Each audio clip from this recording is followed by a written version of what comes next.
Assam karate সন্থাৰ অধীনত আমাৰ যোৰহাট জিলা কাৰাটে সন্থাই এইবাৰ আমাৰ পঞ্চম কাৰাটে চেম্পিয়নশ্বিপ ইণ্টাৰ ডিষ্ট্ৰিক্ট আমাৰ টিয়কত এবাৰ অনুষ্ঠিত কৰিছে। প্ৰায় 400মান ওপৰত প্ৰতিযোগীয়ে অংশগ্ৰহণ কৰিছে আৰু ইয়াত আমাৰ উদ্দেশ্যই হৈছে অসম কাৰাটে সন্থা আৰু জিলা কাৰাটে সন্থাৰ যে এই খেলৰ মাধ্যমেদি আমি যুৱ উশৃংখলতা, যুৱ সচেতনতা আৰু স্বাস্থ্যৰ সজাগতাৰ ক্ষেত্ৰত আমি অলপ কাম কৰিব পাৰিছোঁ আৰু কাৰাটে অনাগত ভৱিষ্যত অসম কাৰাটে সন্থাৰ অধীনত জিলা কাৰাটে সন্থাৰ উদ্যোগত এইদৰে কাৰ্যসূচী ৰূপায়ণ কৰিব আৰু ভৱিষ্যতলৈও আমি ৰাইজৰ সহায় সহযোগিতা পাম বুলি আশা কৰিছোঁ আৰু এতিয়াও আমাৰ যথেষ্ট সহায় সহযোগিতা আমি পাইছোঁ আৰু আমি আশা কৰিছোঁ এই কাৰাটেৰ যোগেদি আমাৰ সমাজখন আমি উঠি অহা প্ৰজন্মক এটা ভাল বাট দেখুৱাবলৈ আমি সক্ষম হ'ম।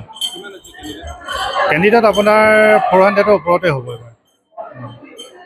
যিকোনো খবৰৰ বাবে যোগাযোগ কৰক 7099017330 লগতে 7099017110 নম্বৰত।